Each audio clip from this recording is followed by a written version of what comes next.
जब भी आप मेहनत करना शुरू करते हैं और बार बार असफल होते हैं तो आपके मन में एक प्रश्न आता है।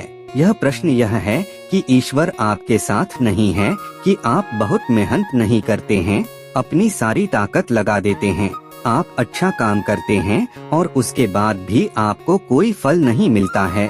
कई बार तो ऐसा भी लगता है कि ईश्वर सिर्फ अच्छे लोगों के साथ ही बुरा करते हैं, दूसरे भी अच्छे लोग उनके साथ बहुत दुख दिया करते हैं, बहुत तकलीफें आती हैं और एक एक करके बहुत सारी बातें झेलना चाहते हैं। तो आज ही यही बात सीखिए को अव्यवस्थित है।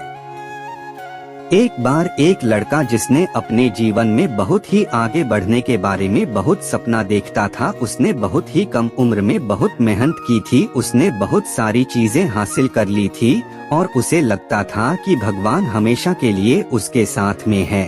और उसे पता कैसे चलता? जब वह हर रोज समुद्र के किनारे जाता था तो उसे लगता था कि ईश्वर की बातें दूसरी तरफ आ रही हैं और वह ईश्वर की बातें उसी ओर कर रहा है, क्योंकि जब वह उस ओर गया था तो फिर उसे दो पैरों के निशान देते हुए एक ईश्वर दिखाई देता था, एक और के एक खुद के। वह लड़का बहुत ही ज्यादा खुश था, उसने अपनी जिंदगी में सब कुछ पाया था जिसे आप सपना देखते हैं। लेकिन कहते हैं ना, अगर सूरज उगेगा तो ढलेगा भी, अगर घड़ी में दोनों कटे ऊपर तो दोनों कटे नीचे भी। उस लड़के के साथ भी यही हुआ। धीरे धीरे उसकी कंपनी लॉस में जाने लगी, जहां करोड़ों की प्रॉफिट बना रही थी उसी पर करोड़ों का नुकसान होने लगा।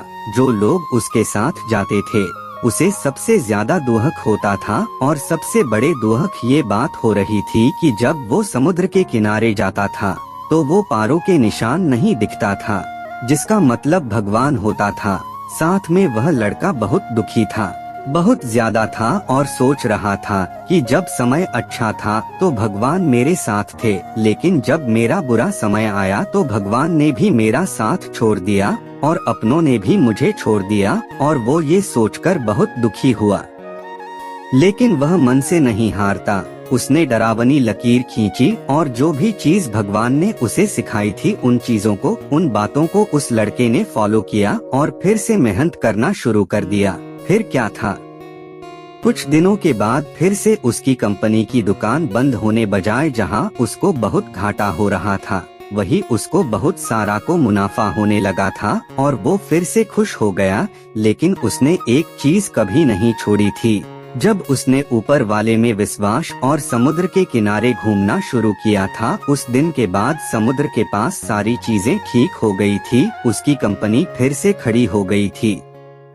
कुछ दिन बाद उसने नोटिस किया कि जब भी वह समुद्र के किनारे घूमने जा रहा था तो उसको एक और पैरों के निशान उसी की तरफ बन रहा था कि उस लड़के ने देखा और मुंह फेर लिया और आगे की ओर बढ़ गया। साइड से आवाज आई कि क्या हुआ, मेरी बातें नहीं करोगे? उस लड़के ने चिल्लाते हुए जवाब दिया कि जब मेरा बुरा वक्त चल रहा था तो तुमने मेरे साथ नहीं थे, तुमने मेरा साथ छोड़ दिया और ये पूरी दुनिया ने भी मेरा साथ छोड़ दिया। मेरी मेहनत और मेरे विश्वास के कारण आज मैं फिर यहाँ पे हूँ। जब मैं सफल हो गया तो फिर तुम्हारे मेरे करीब आ गए, जब सबसे ज्यादा झूठ की सलाह उस वक्त कही गई थी, और अब जब मैं सफल हो गया तो फिर से साथ आ गए। साइड से मुस्कुराने की आवाज आई और कहा, मैं तब भी साथ था और आज भी मैं साथ हूँ। लड़का थोड़ा सा झल्ला गया और देखने लगा कि अगर तुम साथ थे, अगर साथ होते थे तो एक और पैरों के निशान मेरे साइड में दिखाई दिए थे, परंतु जब मुझ पर ऊपर संकट आया तब मुझे कोई पैरों का चिन्ह दिखाई न दिया और तूने मेरा साथ छोड़ा दिया। बाजू से फिर मुस्कुराने की आवाज आई और कहा कि मैथ्यू ट्रबल के समय भी आपके साथ आया था, जब आप सफल हुए थे तब आपके दो पैरों के निशान दिखाई दिए थे जब मैथ्यू बाजू में रहता था, लेकिन जैसे ही मैथ्यू ट्रबल के ऊपर एक पैरों आया था के निशान देखो जैसे तुमने अपनी गोद में उठाया था और तुम्हें जो पैरों के निशान दिख रहे थे वो मेरे नहीं थे। इसलिए हमें हमेशा याद रखें कि किसी भी परिस्थिति में वो ईश्वर मालिक है जो हमारा कभी साथ नहीं देता। हम उसकी भक्ति करें या ना करें, हम उसकी भक्ति करें या ना करें, वो हमेशा हमारे साथ है।